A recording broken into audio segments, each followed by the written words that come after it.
Welcome, everyone. My name is Sue Harmon, and I'm a librarian at the Manchester City Library in Manchester, New Hampshire. Thank you for joining us today for this presentation of films of the atomic age. For all of our upcoming programs, you can sign up by going to www.manchesterlibrary.org and click on upcoming events to get our library calendar. Without further ado, Liz will take it away. Thank you, Liz. Hi, hello everyone. My name is Liz Ryan. I am on my day job an adult reference librarian and the adult programming coordinator at the Derry Public Library. But one of my passions, aside from being a librarian and the general pursuit of intellectual freedom, film has always been a passion of mine. And I'm very lucky to have a library position that allows me to kind of do film programs once a month and talk about topics that I find interesting or how they relate to history as a whole. So I'm just going to pull my PowerPoint up. Here we go. So films of the atomic age. Question I think a lot of people might ask is why this topic? Somewhat of a personal reason. In college, I majored in international affairs. I was always a big history person. I was actually particularly interested in World War II. So in the Cold War, time after that. So this was a subject that kind of merged those three topics for me in a way that I really found very interesting. And I always find film interesting because it both reflects and influences our culture. And I've also, one of my little, favorite genres is disaster films. I can't lie, Roland Emmerich put something out where the earth is being destroyed. I'm there, I can't help it. But I really like the films of this age because they weren't just mindless disaster movies after a while. They were reflective of an actual societal anxiety of this new power that we had already seen could level an entire city in seconds. So before we go any further, we're going to talk about the atomic age. So the atomic age runs concurrent to the Cold War, but they don't begin and end at the same time. We are technically still in the atomic age. The atomic age goes from the start of the Trinity test to now. I mean, we're still living with nuclear weapons and in some countries, nuclear power. And atomic age wasn't always supposed to signal dread as it does in some cases. It was intended to be like, hey, isn't this great? We're progressing as a society. We have a whole new form of power. But with that power, as we saw demonstrated in Hiroshima and Nagasaki, we saw how deadly it could be. And with the Cold War, the whole reason it was cold because there was this thought of like, if we actually went and used these things, that was it, we were gone. If you've taken a history class about the Cold War, you've probably heard the term mutually assured destruction. That idea of if the USSR fires nukes first or we fire nukes first, and then the other person fires back, at the end of the day, we're both gone. And again, a very interesting period because again, whole new power that humanity had never dealt with before, a level of deadliness that we hadn't had before. And we also had films which were still relatively new. Majority of our storytelling in our culture had been either through drawing, had been through oral storytelling. Films were still like a relatively new technology. The first films, even the short ones, were at the late 1800s. So as films became more widely available and more widely seen, this was reflecting kind of our society as a whole dealing with it. And so just a quick note, I unfortunately can't go over every film that came out in this period. I'm going to try to hit ones that signify something special. And we're only going to be talking about until the Cold War, although I am going to touch on some post-Cold War atomic fear films.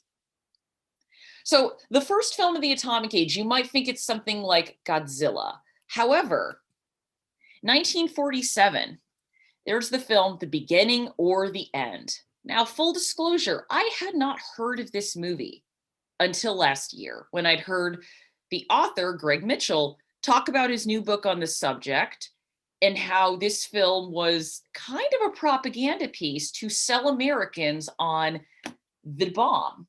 So by 19, the whole story of how this started is interesting. So one of the people who actually worked on the atomic bomb knew Donna Reed. If you're not familiar with Donna Reed, she was an actor. She was in It's a Wonderful Life.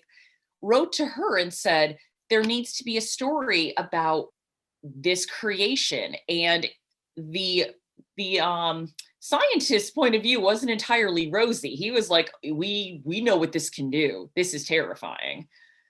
But MGM decided, like, oh, let's make this a movie. And the book goes into this very in detail. Oppenheimer was very involved and was kind of cagey in terms of how he was portrayed.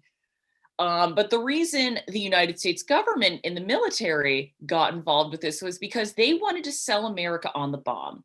So 1945, we dropped 2 atomic bombs on the city of Hiroshima on August 6th and Nagasaki on August 9th. And I'll talk about that more in depth when we talk about a few other films, but these, no one was concerned about the bombs being dropped on a Japanese city. But what people were concerned about were the effects of the bomb. And that was because John Hersey's book, Hiroshima, was first printed in, I think, the New Yorker in 1946 and then was published as a book.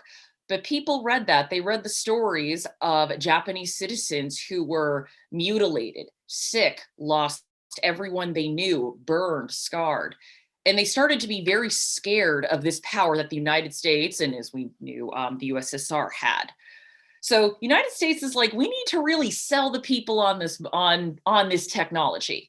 But what the movie also ended up doing was trying to sell Americans even more on the bombing of Hiroshima and Nagasaki. And what's interesting about this film is that some of the myths around the bombing of Hiroshima and Nagasaki kind of originate in this movie. I remembered hearing people saying, like, oh, Japanese planes attacked the fighter pilots going to drop the bomb. That is not true. That is something that was created for this film to add dramatic tension. There was also the whole, oh, we dropped leaflets to warn people. Again, another thing that is heavily disputed.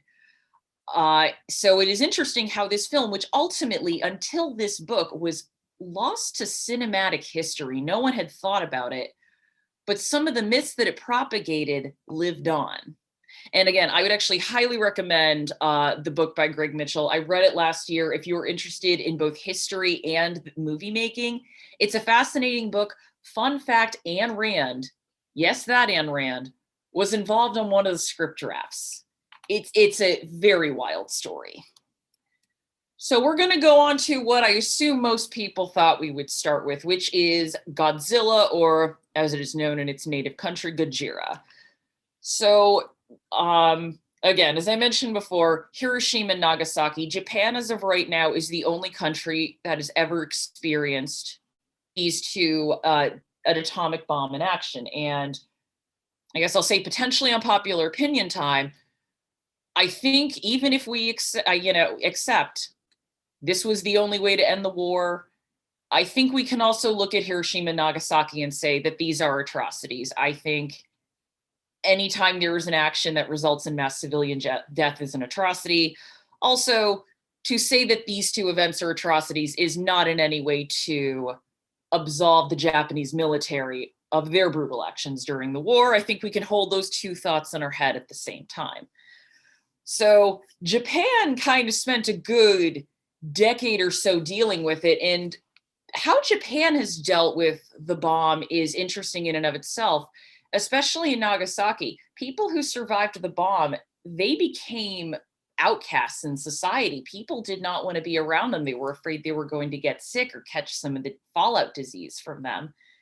Ishiro Honda, who directed Godzilla, he later directed a film. It's known in the United States as Attack of the Mushroom People, but Matango.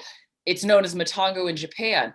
Heavily controversial because the mutations that the people were getting in that film were eerily similar to the scarring that victims of Hiroshima and Nagasaki had. Japan, like, there could be a whole program on Japan's history and how they have dealt with the aftermath of that. But Godzilla, is kind of ground zero for a lot of things. Ground zero for atomic films, ground zero for giant monsters. And with that, I'm going to let the Godzilla expert in my home, Todd, explain a little bit about this movie and its importance. So I'm going to keep this primarily to the atomic aspect here because there are three particulars it goes into. One you touched on the slide where they basically see Godzilla as equivalent of atomic destruction. It's the idea of once the bomb awakens it, it's this force that's now losing the world. You can't reason with it. You can't negotiate with it. You can't stop it with conventional weaponry. The other two areas it goes into, one actually goes to your point about Japan's initial reaction to nuclear fallout, is the movie starts with an incident involving a fishing boat, which took a real life parallel from, I want to say the real life boat was called Lucky Dragon number 5. And it was a fishing boat that was exposed to radioactive fallout during atomic bomb tests, which that became one of many points where Japan's anti-nuclear sentiment kicked in. And finally, the last thing is the third act of the film. Godzilla's destruction is ultimately brought about by a similar weapon of mass destruction, which goes into that fear of, again, mutually assured destruction is the angle. When they try to persuade the scientists, let us use this weapon to stop Godzilla, his response is, if we use this, all the world's going to know that this exists, and they're going to want it. The only way he agrees to it is by his own unspoken agreement that he's going to die with Godzilla and ensure no one else can use this thing ever again. Mm-hmm. Yes, actually, if anyone was interested in that, Todd is going to be presenting about Godzilla at the Derry Public Library via Zoom on December 13th at 6:30. If you have never seen Godzilla, it is on HBO Max. Criterion, the Criterion Collection did a great release of it. You may have also seen it under its American title, which is Godzilla King of the Monsters with Raymond Burr, which for a film that was recut, and obviously they felt like, well, we have to have an American in here for an American audience. I think it is still a very compelling movie and manages to capture the spirit of Godzilla pretty well. I mean, it holds up better than the 80s recut, but that's another story. All right. But we will be returning to Japan's take on the bomb a few other times. But we're going to go back to the United States now for them. So the same year Godzilla comes out, we also kind of start to have a little bit of nuclear fear. Kind of the idea of like, oh, what if stuff starts to mutate? So that's where we first have our fear. We didn't experience the destruction firsthand, but we started to worry, what's this going to do to our environment? Actually, quick side note, if anyone has ever heard of the John Wayne film, The Conqueror, that was filmed downwind from an atomic testing ground, and it has never been 100% proven, but a good amount of that cast got cancer afterwards. So a real life example of a atomic fear coming to fruition. But Them is one of those big giant monster movies. It's remembered as being a fairly cheesy film. I think there are still moments that are kind of terrifying. I mean, giant ants, that ant holding a rib cage is scary. But this was kind of the first in the line of the nuclear monster movies, where again, our big fear was not the destruction, but the things are going to mutate and then we can't control them, which is simply another form of this power is something potentially beyond our grasp. And going with that from kind of cheesy to extremely cheesy, we have Roger Corman's The Day the World Ended. Roger Corman was a guy who produced, if you're not familiar with him, a lot of B movies, a lot of schlock. If you watched Mystery Science Theater 3000, you saw his name a lot. However, Roger Corman helped revolutionize the film industry. He was someone who knew how to make movies quick, cheap, and fast. And if he saw talent, he'd give it a shot. He produced one of Martin Scorsese's first films. He gave Jack Nicholson a break. He gave Peter Bogdanovich a break. Jonathan Demme got his first film because of Roger Corman. So schlock or not, the man has his place in Hollywood royalty. So The Day the World Ended is, oh no, atomic war happened. There's big, giant, mutated monsters we have to worry about. But now we have to worry about people too. And this becomes a trend we see not only in atomic post-apocalyptic films, but any kind of a post-apocalyptic scenario. This idea of, are humans more dangerous than the monsters that we have created? Or who are the true monsters? Here we see that in the zombie genre a lot. The Day the World Ended is on YouTube. It's on Tubi. You could probably find it pirated anywhere. It's a lot of dumb schlocky fun, but it's an interesting movie to watch. And again, at this point in time, the Atomic Fear was still in mostly the schlock category of film. It wasn't taken too seriously. But back in Japan, we have Akira Kurosawa's I Live in Fear. So in this case, the fear of the atomic war isn't the central point of the story, but it's the catalyst. The main central point of the story is this old man's family exploiting his fear to potentially get his inheritance. And Kurosawa has always said that greed is the big focal point of the story. But the whole point is this elderly man played by the great Toshiro Mifune, an amazing actor. He's been in a ton of Kurosawa's films. If you've never seen any Kurosawa's films, I'd recommend changing that. He is in fear of nuclear war and wants to move his family to Brazil to be safe. But again, if you take this in the context of Japan, this is 10 years out from Hiroshima and Nagasaki. This isn't something wild and crazy. This is something that the country has experienced. So if anything, it makes the actions of this man's family even more monstrous because his fears are not unfounded. It's a lesser known Kurosawa film. Kurosawa mainly liked to do epics. He liked to do crime stories. He tried to not veer into politics too much. There was this, No Regrets for Our Youth. I think he was very burned by having to make films for the Japanese government in World War II. That's something he's never spoke very highly of. But it's a really interesting film to watch. And I believe this one is going to be on HBO Max because it is a part of the Criterion Collection. And meanwhile, in the West, we're still kind of scared that things are either going to make us small or make us big. So the Incredible Shrinking Man, guy gets nuclear particles on him and starts to shrink. And it actually is a very profoundly sad film at the end because he just realizes he's going to eventually shrink into nothing. On the other hand, you have The Amazing Colossal Man, which I am pretty sure was featured on Mystery Science Theater 3000. This idea of, oh no, I got nuclear radiation, I'm a monster. And as absurd as this seems, we know now that the underlying fear, the idea that you get too close or you spend too much time around these nuclear atomic particles, something will happen to you. We know now that it's true, but it's not you're going to shrink or you're going to grow big. It is you are going to get sick. And we see the reality of that in a few decades. Actually, sorry, no, we don't. Sorry, this is why it's good to have notes. This film, On the Beach, is, I wouldn't say one of my favorite movies, but in this genre, it is one of the best.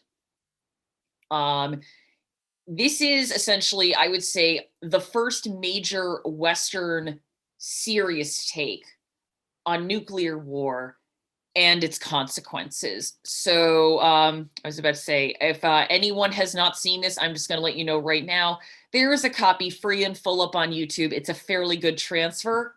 Go just type it into the search bar. So it's directed by the great Stanley Kramer, and it was based on a novel by Neville Shroot, who wasn't a fan of this adaptation. I have not read the book, but as someone who has just seen the film, I think it is a fairly good film. It is a devastating movie to watch. It is takes place in Australia. These are, as far as we know, the final survivors of a nuclear war. There was a war up in the Northern Hemisphere. We're not quite told who started. We assume, based on the fact that it's 1959, that it was the USSR and the United States. All of the fallout, all of the radiation has moved throughout the Northern Hemisphere, and everyone is gone. And people go south thinking they'll be safe, and then they realize it's coming here too.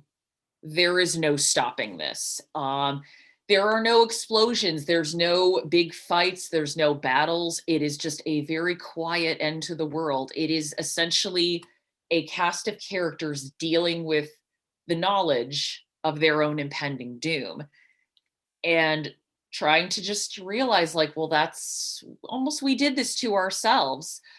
There's a really heartbreaking B plot with Anthony Perkins, a pre-psycho Anthony Perkins, and his wife. They have a young daughter, and they're just realization of, she is not going to live to see this world. None of us are. There is a Salvation Army place where they hand out food and rations to people. And then after a while, once they realize what's coming, the government starts to hand out cyanide caplets to people. If you'd seen Alphonse Cuarón's Children of Men, you'd think of Quietus, but that idea of the end is coming, we can't stop it. The most we can do is let you decide on your own when you can go. So I would like to show you the final moments of this film. Keep in mind, this was 1959. Some of the score might seem a little cheesy now, but I think it is one of the most powerful and blunt endings to a film of this genre.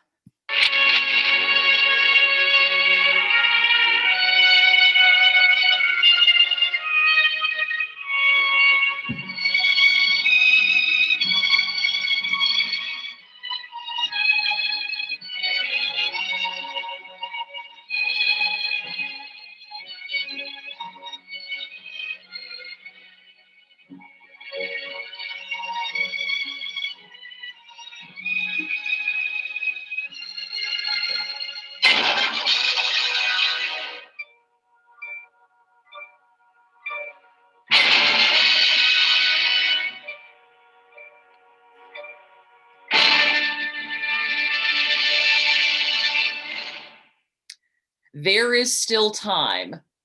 That might seem very ham-fisted today, but imagine being in a theater and seeing that in 1959.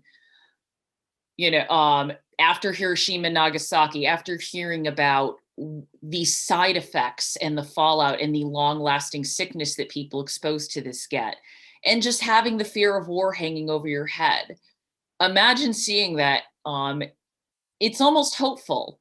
The film is trying to tell us there is still time. This does not have to be how humanity sees itself out. So similar, this is a British production, The Day the Earth Caught Fire. This is, we start to see in the 60s, this turn not from hokey mutants, but towards kind of a what hath we wrought in terms of films about this subject. Day the Earth Caught Fire is a cozy catastrophe, similar to the Day of the Triffids type of film / book. This is one where it's not a nuclear war, but it's just nuclear testing.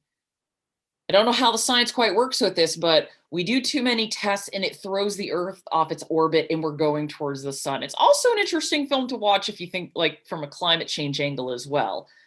But it is, we're seeing people grapple with the idea of this stuff we don't know what it can possibly do anymore, where they're starting to really grapple with the uncertainty that the power of atomic weapons provides to us. And the film, something I think back in 1961 is a fairly daring move. The film doesn't tell you how it ends. I mean, it gives you a couple of clues, but it leaves it up to your interpretation. And that was still a fairly daring move to do back in the 60s for a mainstream film. Although granted, it's a little more acceptable for science fiction. This one, I don't believe it's streaming anywhere, but there is a copy in the G-Milks Consortium if you would like to watch it.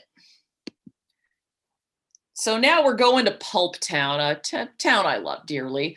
I was about to say, if anyone ever came to my house and saw my movies, they'd see a whole lot of pulp and a whole lot of exploitation films. So, I mean, we all have our interests. Panic in Year Zero, a movie I think I saw on television back when I was a teen, and just really trying to scratch the itch for a mix of cheesy and apocalyptic.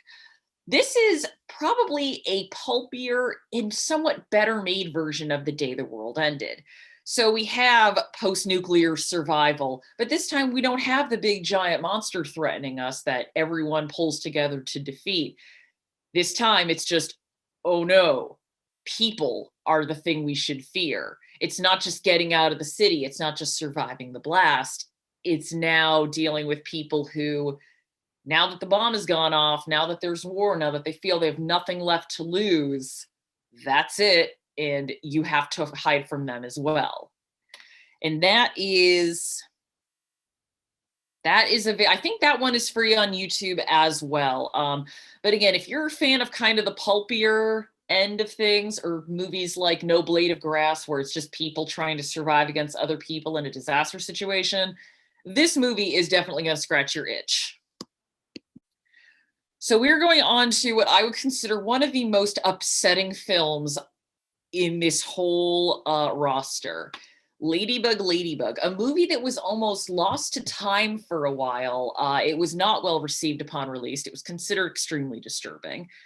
And I believe the print went missing for a while. Someone found it. It's recently been released by, I think it was Kino. I don't know if it was Kino Lorber, but one of the smaller companies. And just as an aside, small companies like Criterion, Kino Lorber, Shout Factory, Synapse, Arrow, these companies that find these small films, these hidden gems, clean them up and release them, they are doing amazing work to help preserve cinema. And I would just say, go see what they have, and I just thank them for the work that they do, especially from the push towards digital ownership now.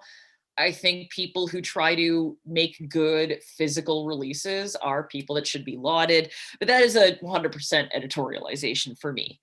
So what is Ladybug, Ladybug about? It takes place in 1963. What happened in 1962? Oh, that's right, the Cuban Missile Crisis. And if there was any event that really got a lot of people scared about the exchange of weapons, it was the Cuban Missile Crisis. So this was based on a story that was written with that in mind. And it involves children. The kids are at a small rural school.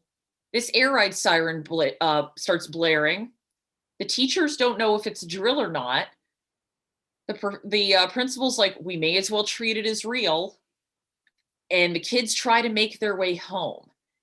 And it doesn't go quite Lord of the Flies, but you start to see, as the kids get more and more scared, just how tribal they start to act and how cruel they can be when they feel their lives are on the line. There's a really heartbreaking scene towards the end where this girl, who's kind of the queen bee, who also, interestingly enough, she is an advocate for dropping the bombs and going to war.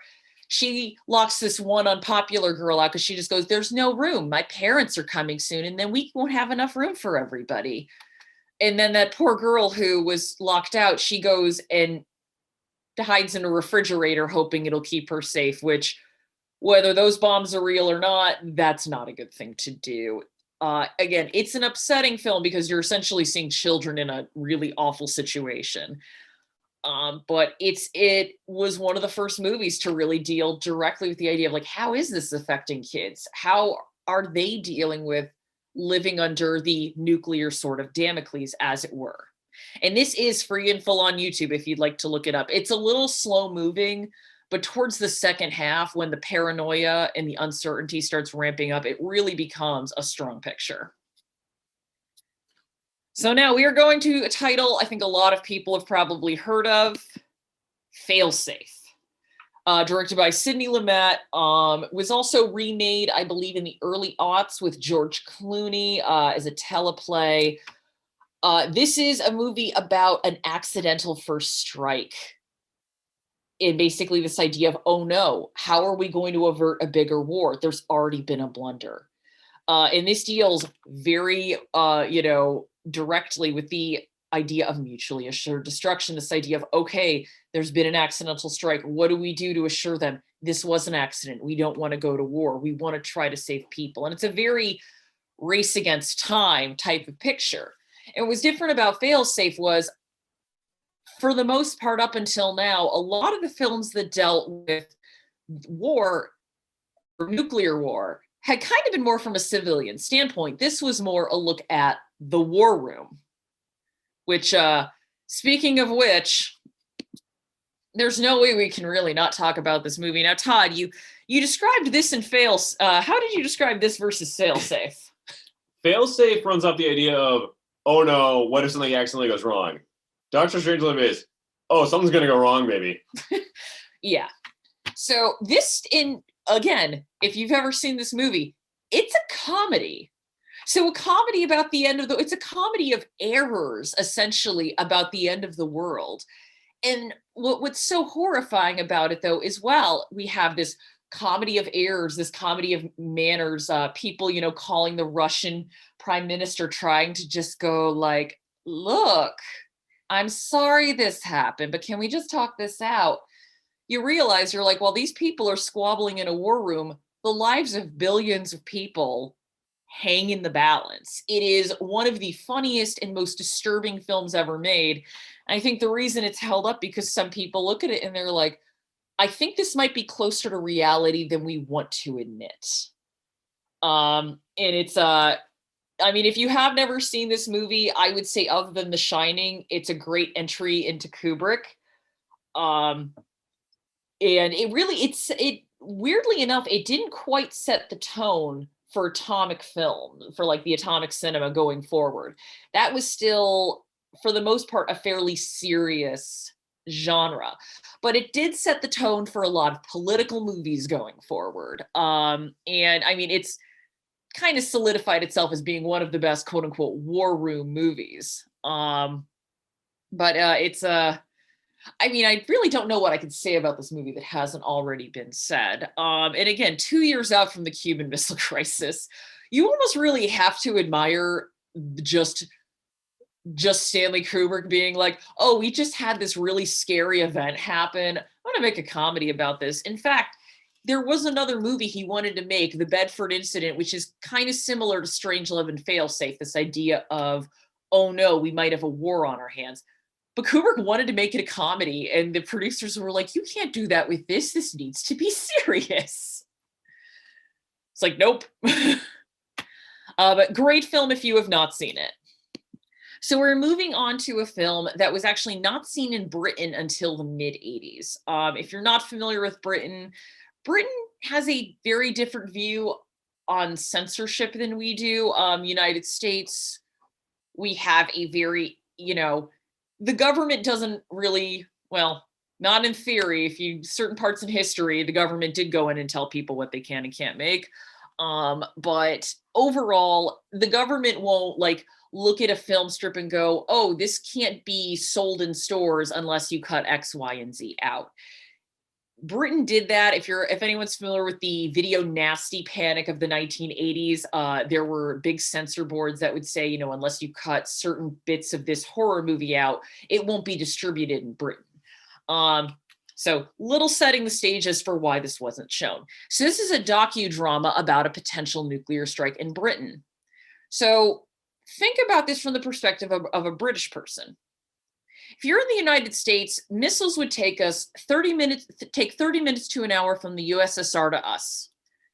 Britain, it's closer to less than 10. I believe it's between 4 and 10.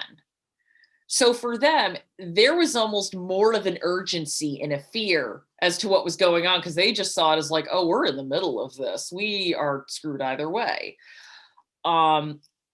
So fictional depiction of a fictional nuclear strike, people being hurt, people being killed, vaporized in the blast, and then ensuing riots and violence afterwards. The BBC basically decided we can't show this, and it was not shown on the BBC until 1985. It did make its way over here, and it has been lauded as a precursor to films like The Day After and Threads, as a gritty, realistic, but ultimately probably a less extreme version than what would actually happen if a nuclear war went off. That you can actually find on Vimeo if you'd like to watch it. So we're jumping ahead to the 1970s. This isn't to say that atomic films weren't made, but they were in many cases kind of a rehash of a lot of things. There were the rehashes of Failsafe. Some of them were more rehashes of stuff like mutations. Godzilla was still fighting monsters in Japan. By this time, I think he'd become the Japanese's friend or something, right? They definitely cast him a bit more of a hero figure. Like, it's somewhere between like pro wrestling and the Incredible Hulk is probably the best way to put it. Yeah, so that's going on over there. But we also, a couple of things happened in both America and the film world. In America, we had the Vietnam War.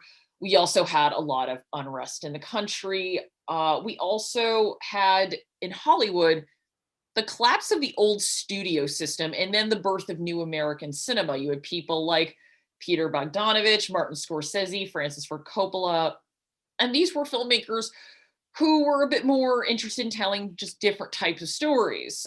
So the atomic fear kind of got pushed to the side for a bit, but ultimately there were other concerns on a lot of people's minds. In 1975, we have the comedy-esque Boy and His Dog, starring one Don Johnson. This is pre-Miami Vice Don Johnson.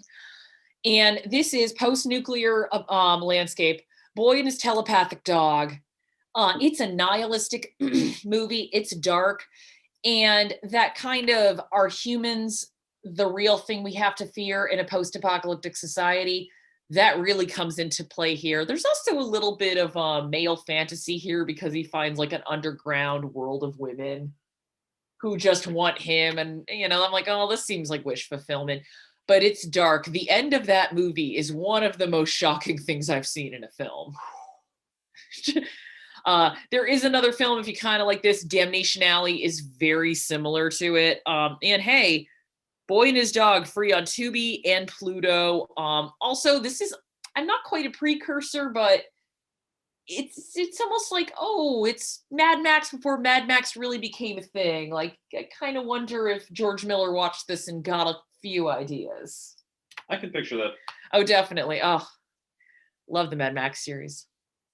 So now we go to the China Syndrome, and this is a different type of nuclear fear. What happened in 1979? Does anyone know what big event happened in 1979 that might have made people afraid of nuclear power? Well, if you mentioned 3 Mile Island, you would be correct. Now, here's a fun bit of trivia. This movie was released before 3 Mile Island happened by 10 to 12 days. But this is about a TV reporter. She discovers cover-ups about safety. This was before we found Homer Simpson's hijinks at the Springfield nuclear power plant to be funny. But this was something where it's like, okay, we know nuclear power is something volatile. We know that it can make people sick if it's not properly contained and you're not properly wearing masks and gear. So the idea of a movie about nuclear power plants are, you know, cutting corners on safety, that's scary to a whole lot of people. And this movie really did do a lot between that and 3 Mile Island, then later Chernobyl, did a lot to really damage nuclear power's reputation in America. Not so much in Europe. There are countries like France is one that uses nuclear power a lot, but this is a movie that led to a lot of people to really be frightened of nuclear power as an energy source for a good long time. And whether you think that's better or worse, that's a conversation that might take just about as long as this program. But there is, if you have access to old newspapers, there was a New York Times piece where they talked about nuclear experts and the China Syndrome.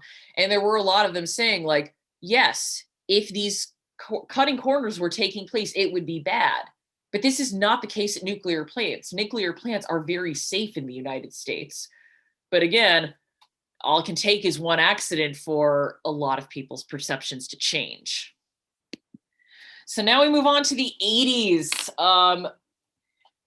We're going to have one heck of a tone shift from 1982 to 1983. 1982, this is an interesting little compilation documentary called The Atomic Cafe. This is something you can find free on YouTube. I think someone in Gmilks has it as well. This is just a documentary made up of archival footage. It's old propaganda videos, newsreels, some training videos. You see the old duck and cover stuff. And the way it's presented is both kitschy, but also you get a little uneasy watching this. And again, for some background, tension between the US and the USSR by late 1982 is starting to ramp up a little bit more. But this was released earlier in the year. So just think about when this came out and people were almost kind of laughing at like, oh, duck and cover. Can you imagine we used to have drills for that? And then a few months later starting to be like, okay, we know duck and cover works, but what else can we do if they start shooting missiles? And with that, we are going to go to the day after. I would be interested if anyone could put in the comments if they actually saw this live on television when it aired.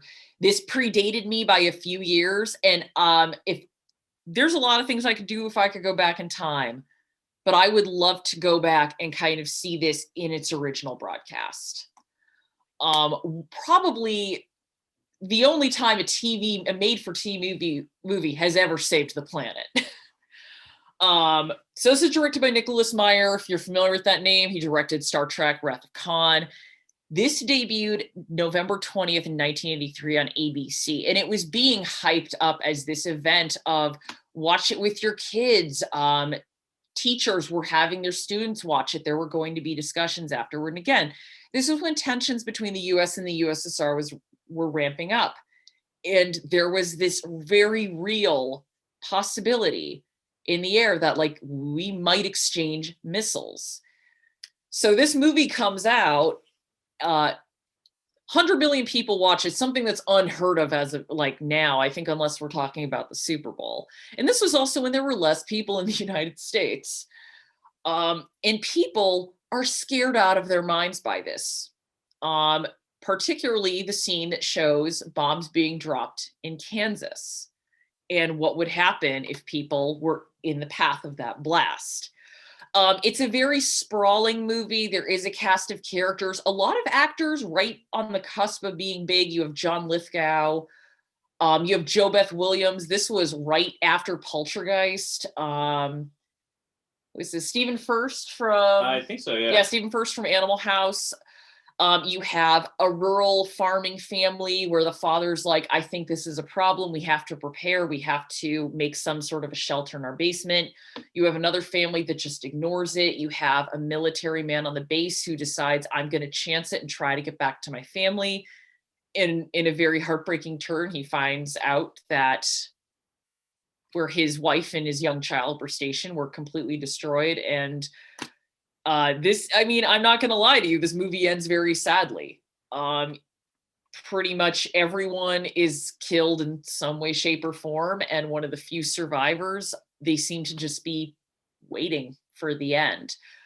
But there is something at the end where there's a hint that people are still going to try to care for each other. But it's still this idea of like, the idea of getting back to normal, getting society rebuilt just seems futile at that point. At the end of this movie, there's actually a little card that says, this is a less severe depiction of what would actually happen, meaning it would be worse. So imagine being like a 10-year-old kid and watching this, you would just probably be like, am I gonna die? And there were kids who were genuinely frightened by this. I actually have a coworker who saw this when she was 6 and she goes, I still have nightmares about it. This is in YouTube for free and full. Also, if you want to look for it, there is a discussion on it that, again, whoever is just saving these things from VHS rips, you are heroes for just preserving the culture. But Ted Koppel, William F. Buckley, and Carl Sagan debating, like, should we even have nuclear arms at all? Is the possibility of nuclear war and nuclear winter even worth it? And it's a really fascinating thing to watch. And why did I say this movie saved the world? Well, President Reagan did view this movie, and he also watched the film War Games earlier that year. And this, you can find it written in his diaries. The Reagan Library has them, where he just was like, this really affected me. I think we need to avoid this situation as much as possible. So sometimes art can save us all. So now I am going to show a clip of the nuclear drop, the bomb drop scene in The Day After, aka the scene that traumatized millions.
So this might seem a little hokey and cheesy now, but again, this is when context is important. Imagine watching this in 1983 when you've just heard on the news that tensions between two countries that have nuclear arms are escalating. If wondering, could this potentially be something that we have to deal with? It's stuck in a lot of people's minds, and again, in a case of art influencing people, I think this kind of got people scared of nuclear war again. So now we're going to go back to Japan, to Barefoot Gen. So this is a film about the bombing of Hiroshima from the perspective of a child. So this was based on a manga by Kenji Nakazawa. He survived Hiroshima, but he lost most of his family. I think only his mother survived the initial blast, and I believe she died soon after. He had an infant sister who died as well. Nakazawa himself had a very, very remarkable life. He was a committed pacifist, as was his father. His father was actually arrested during World War II for making anti-war posters and anti-war graffiti. Sort of going back to beginning or the end, and this idea of you keep hearing these myths that just become a part of what's put in the textbook. I was always told that everyone in Japan, right down to every civilian, was 100% behind the emperor, 100% behind the war, that if there was ever a ground invasion of Japan, every civilian would fight them. And finding out later, especially towards 1945, there was not only a big movement against the war and a turning tide, but that just even people were just tired of it. They weren't even active pacifists, but they were tired of rationing. They were tired of having family members die in firebombings, and really just kind of wanted the thing to end. And while the war did, I don't think that was at the cost. This was the cost that they wanted. Full disclosure, I have been to Hiroshima. I have seen the Hiroshima Dome, and you go there and you just cannot shake the feeling of sorrow and of destruction. And I've been to Nanking as well, where, as I said, not absolving the Japanese military of any of their actions in World War II. But being in Hiroshima as an American is a it's a really strange feeling, because ultimately you have to wrestle with, the reason I am here and the reason I'm walking through this museum is something that my country did. And I think Americans are still kind of wrestling a lot with how do we talk about that. I think it's very partially telling that there are a lot of films made in the United States about World War II, both the European and the Pacific Front. But there are very few films that really deal with the dropping of the bomb. There was Big Man and Little Boy, or no, Fat Man and Little Boy.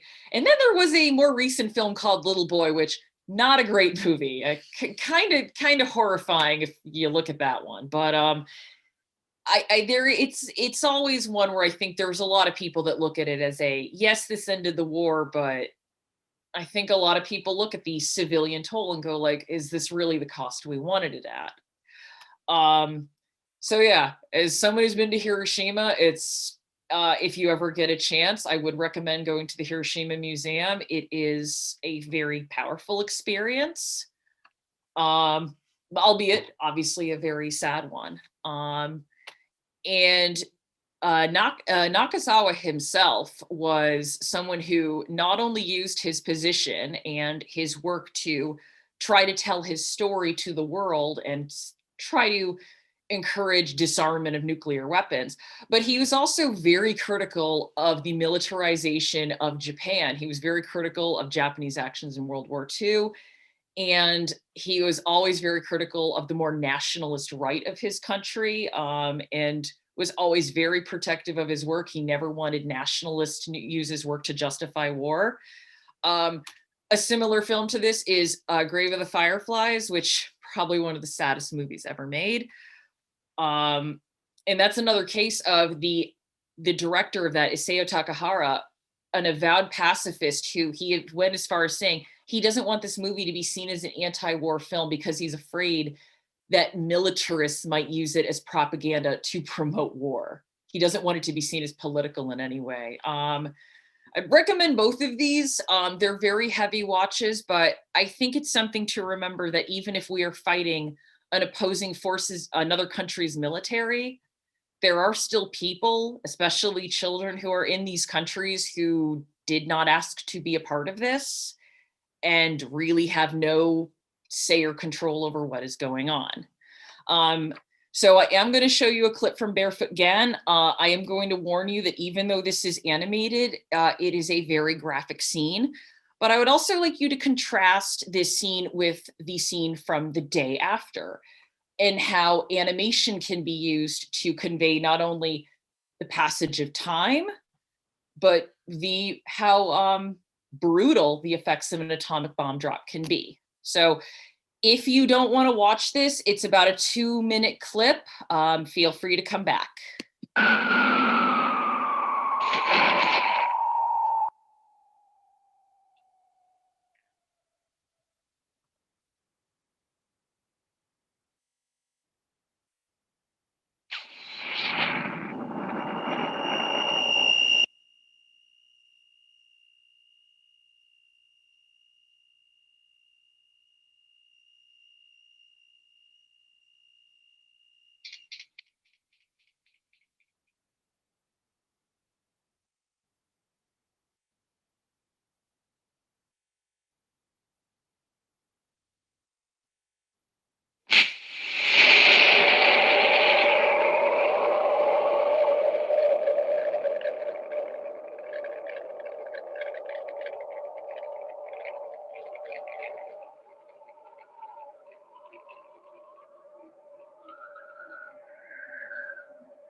So it takes about 2.5 minutes, but what is depicted in here actually took place within a few seconds.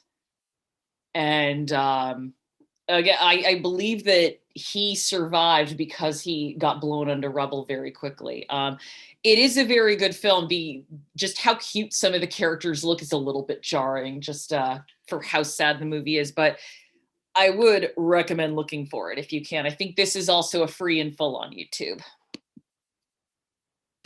So moving on to Testament, which if you are local will be the movie we discuss tomorrow. I'm going to talk about it a little bit more tomorrow, but this is sort of, I would say, a little bit similar to The Day After and Barefoot Gen. It's a very personal and intimate look at this type of an event.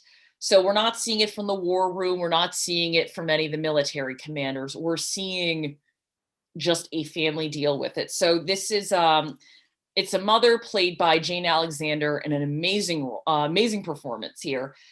Her husband works in San Francisco. She has 3 kids. They're watching TV one day. They get an announcement that missiles have been launched. Now, they don't feel any of the blasts from the bomb, but they can't contact anyone in San Francisco. They can't contact anybody pretty much anywhere. And just slowly services in the town start to break down. And I would argue this is probably the most realistic look at what would happen in this situation if you survived. It's not, you aren't like Mad Max riding around on a really awesome truck with a lot of leather on. You are in your home trying to deal with the fact that running water is gone and you don't know what's safe to drink and your children are getting sicker. It is a heartbreaking film, but ultimately I would say an optimistic one. Roger Ebert says here where he says, Testament is a tragedy about manners, how we might act towards one another, how our values might stand up in the face of an overwhelming catastrophe. And I think this film has a bit of optimism because ultimately the people in this film choose to be good to one another. They choose to help out. They choose to try to help their neighbors as best they can in whatever ways they can. And even though the way it turns out for the characters might not necessarily be good, just the idea that towards the end we're going to help each other can be comforting. So moving on to Threads, somehow something more depressing than The Day After. The Day After is bleak. This is its British, even darker cousin. So directed by Mick Jackson, who would go on to make disaster movies like Volcano, a movie I unabashedly love. Don't judge me. So this was broadcast on BBC Two in 1984. And then a year after, the BBC finally decides we can show the war game. I think they figured now that we've shown Threads, we may as well show this. So this is, again, how would Britain fare during a nuclear strike? It's not great. And again, keep in mind, the US has 30 minutes to an hour. Britain has less than 10. So there, much like The Day After, there's a big scene where the missiles are coming, the missiles are striking, people are panicking. What makes this movie, I think, even darker than The Day After is The Day After ends on a slight note of optimism where a squatter is comforting a man who just came back to the ruins of his home, just offers him a shoulder to cry on. Threads ends with a girl who was born. It takes us 10 years into the future. So there's a girl that was born shortly after the attack. And of course, the mother's like, what kind of a world is she inheriting? So we see her 10 years. She barely knows how to speak. She and another boy, you pretty much just think they're acting on instinct at this point. She gets pregnant. She gives birth in a makeshift, not even a hospital. It looks like a barn. Someone hands her the baby and we don't see what the baby looks like, but she screams when she looks at it. And we don't know. This could be, she has no idea what happened to her. She might not know that a baby was even supposed to be there. Or this baby could be dead. This baby could have mutations. It is a very bleak look. But at this time, there were a lot of creators who felt we need to hammer this home to people that there are no winners in a nuclear war. Eventually, no one wins and we're all in the same boat, and it's not a great boat. So 2 more movies. This is When the Wind Blows, just another look at animation tackling the atomic age. This is a cozy catastrophe. It's a British film. It is an elderly couple dealing with nuclear war and fallout. Again, another just one of those, this is heartbreaking, this is sad. It shows that no one is going to escape the effects of nuclear fallout, not even a sweet old grandma and grandpa. I really would not recommend doing a double feature of this and Barefoot Gen unless you have like some kitten videos to look at afterwards. But I do think it's a great piece of animation and a really good example that animation is, number one, not just for children, and number two, just as adept and just as able to tackle hard topics as live action is. So, before we go to the next movie, I am going to set this up. There is a movie called Miracle Mile. It's one of my favorite films. First 20 minutes or so is this cute kind of not even yuppie, but boy meets girl. They live in Los Angeles. He's a saxophone trumpet player. He's a musician. She's kind of a quirky waitress. She's got a cute haircut. It's Anthony Edwards and Mare Winningham. And they're kind of smitten with each other. He agrees to meet her when she gets off of her waitress shift, but his alarm clock he oversleeps, the power goes out, his alarm clock doesn't go off.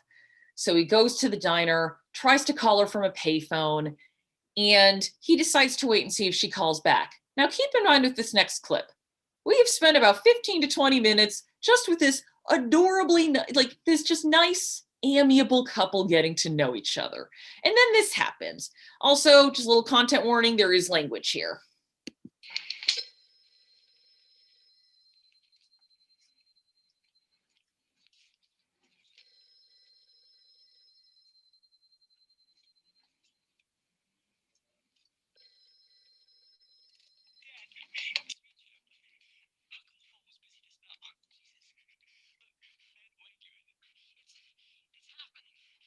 Can't believe it, but we're locked into it. 50 minutes and counting.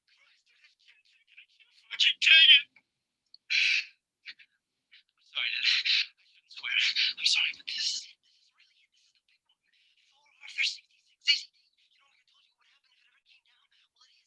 You know, like I told you, what happened if it ever came down? Well, it is. We don't know why. I mean, what are we, huh? It's for real, Dad. It's no drill. We shoot our wad in 50 minutes. They're going to pick us up in 5 or 10, and you're going to get back in an hour. And 10, maybe 75 minutes. What exactly are you talking about? I'm talking about nuclear fucking war. Who is this? Oh, where's my dad? Go get my dad. Your dad? Look, there's nobody here. Where's he supposed to be? How the hell would I know? You're in Orange County. I'm in North Dakota. Hey, is this some kind of prank or something? Prank? Oh, God. Is this 254-9411? Yeah, it is. But listen, it's just a phone booth. It's a phone booth at a coffee shop. I heard it ringing. It is 714. Did I dial 213? Shit! Oh. I think they heard me. Shit. Oh, man, they see me on the monitor. Fuck. I patched into the Red Line XCOM to do this. Look, they're gonna nail my ass. Tell Dad. Just tell him that I'm sorry about that summer. All right, look, that's enough. Just tell anyone. This is a joke, right? Yes, sir. No, sir, I was just checking the circuit, sir. Wait. What? Security, should I trace? Listen, it's probably a felony to joke around on the phone like this. Who are you? Who am I? Listen, I'm just a guy who picked up the phone. I mean, I don't know if this is a wrong phone number or a joke or what. What happened to Chip? He was just joking, right? Forget everything you just heard and go back to sleep.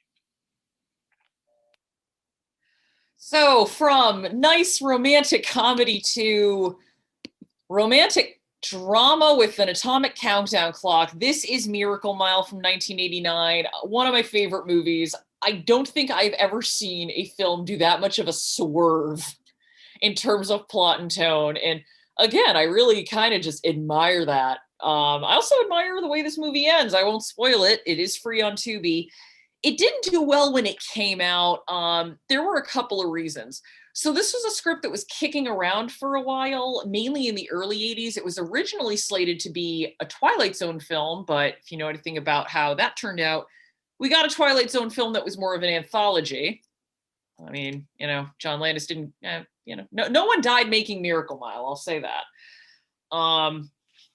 But it got kind of a cult following on VHS. But by the time this came out, the kind of urgency over nuclear war wasn't really there anymore. It was really there in the early 80s. But by 1989, it was becoming very clear that the Soviet Union wasn't going to last that much longer. So I think a lot of people were confused about what to make of this movie. And some people thought it was trying to say something profound. There were other people that just said the framing device is cool, the real-time feature is cool, the fact that we don't know up until the end whether or not that call was real or not. But what this movie does so well is showing just the panic starting to creep up. So after he gets that call, that character goes into the diner and starts to go like, I just got this call and I don't know if this is real. There's one woman there who's very well dressed and knows some people in the Rand Corporation and some people in Congress.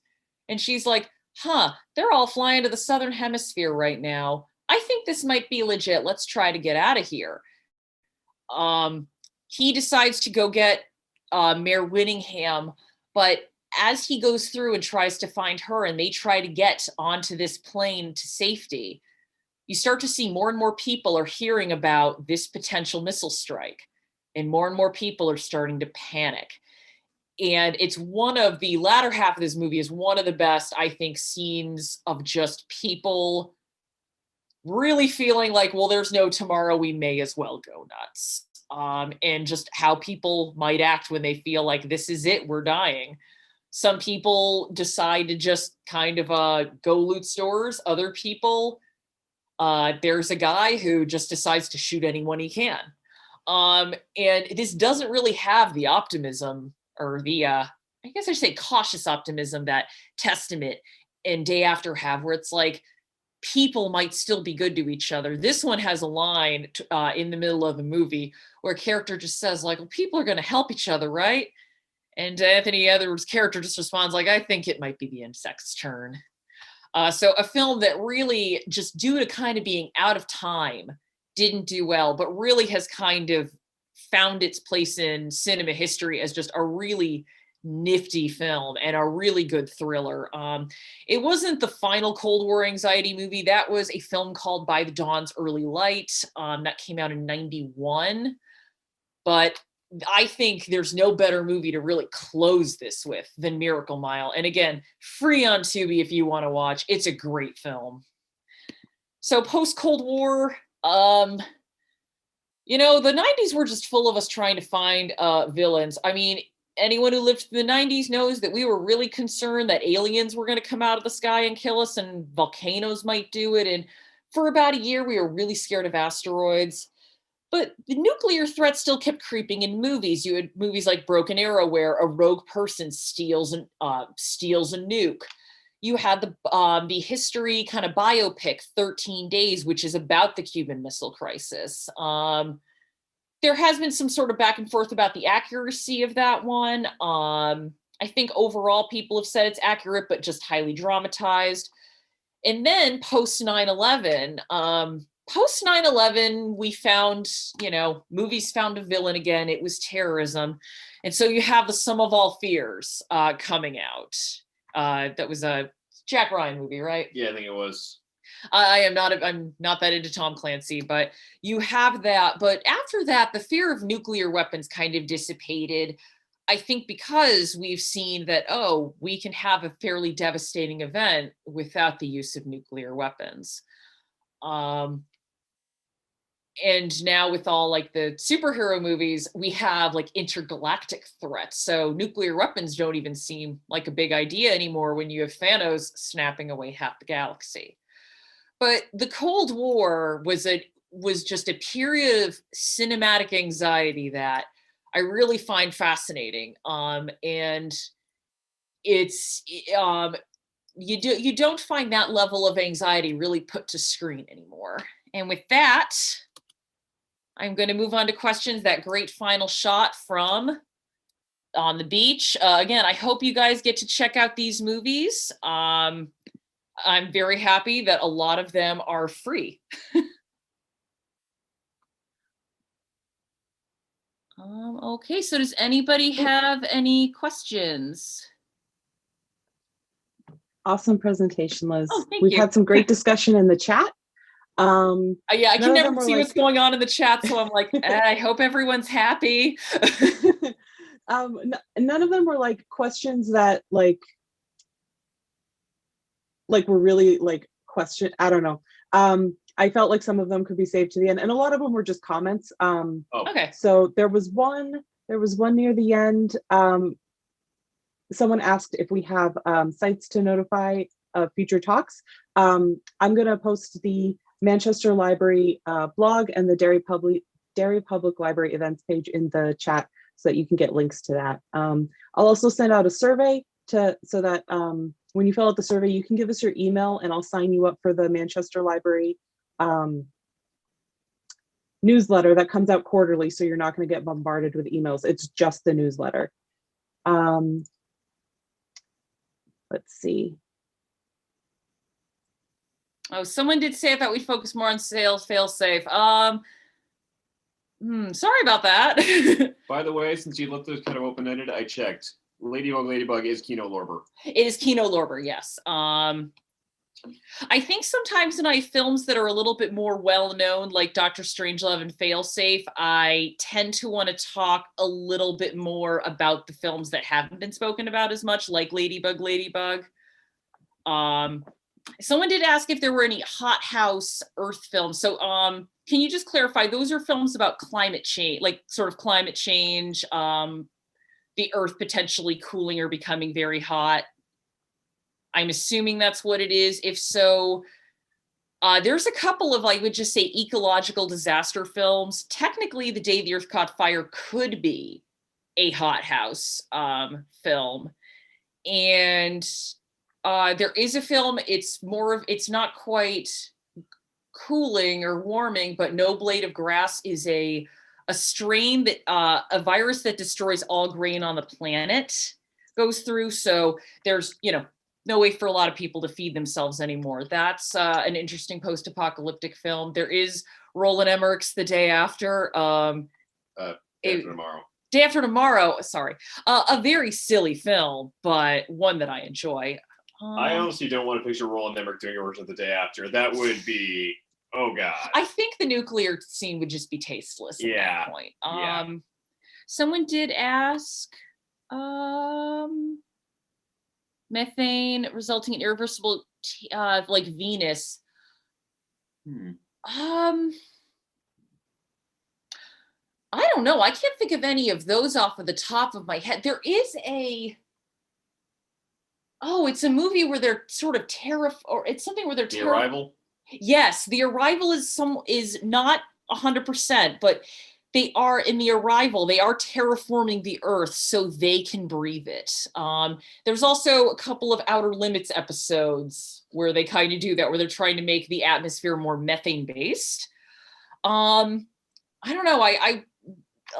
The climate and eco horror is an interesting one, because for years eco horror was stuff like The Nest, where it's like, oh no, these cockroaches are going to come and eat all of us. But I kind of think as climate change, we're starting to see at least effects in certain countries of people having to migrate, or just more severe weather. We might get more movies like The Day After Tomorrow.